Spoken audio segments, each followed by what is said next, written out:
to get to round two. And I guess, yo, bro, at this point, is it like the Celtics should get to the NBA Finals, bro? Like, based on like, I know you're a big Sixers fan in the sense that you think they're gonna beat them, but like besides the Sixers, who's in the Celtics' way right now? Like, Yeah, so many things changed. no one really. Like Miami was going to give them a good run for their money. That was a guarantee. Now that's gone. Second round is going to look easy, whether it's freaking Cleveland or Orlando. Indiana Pacers or Orlando. a Giannis-less Bucks. Like I don't know, Yeah. I mean, unless Giannis could be like, okay, my Cavs fine, and like I'm perfectly 100%. That's the only other team that could really pose a threat to them. And Philadelphia has to kind of whip it in shape.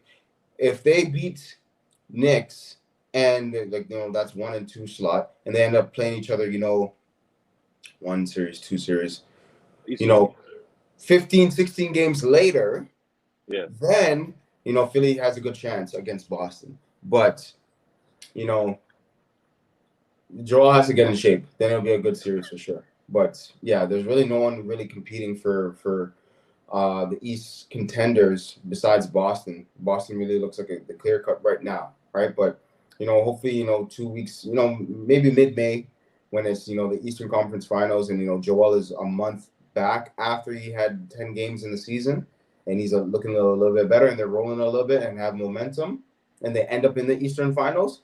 Maybe, you know what I mean? But right now, as of today, April 18th, not looking good. Not looking good for them.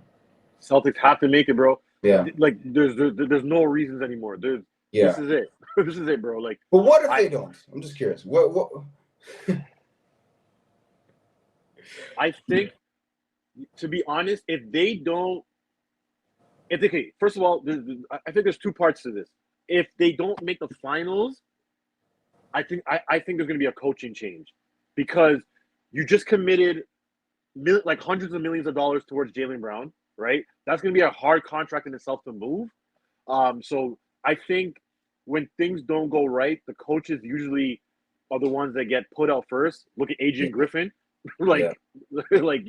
Yeah. So if they don't make the finals and they lose to like outside of any team that's not the 76ers, then yeah, the coach is out, because now it can be blamed on a coaching issue. So that team might be able to run it back, because they just re-signed Drew Holiday, so Drew Holiday ain't going nowhere. But if they go to the finals and it's very underwhelming, and like Jaylen Brown is not showing up, or Jason Tatum can't play the way he's playing, then they're probably gonna make a personnel move. But again, it will still be hard to do that because of that big contract that Jaylen Brown has. But you cannot, regardless of I guess what I'm trying to say is, regardless if they don't win the championship this year or it's underwhelming, they got to do something different. They cannot come back with the same team and the same coaching staff if it's a coaching issue. You know what I'm trying to say? Because teams are getting better, and if the Denver Nuggets win again this year, I see teams like pivoting even more now to become even better, because now it's like, okay, the Denver Nuggets are for real. We need to be better. We have to do better. So, yeah, you have to break it up, bro. Like what are you gonna do? Come back with the same team?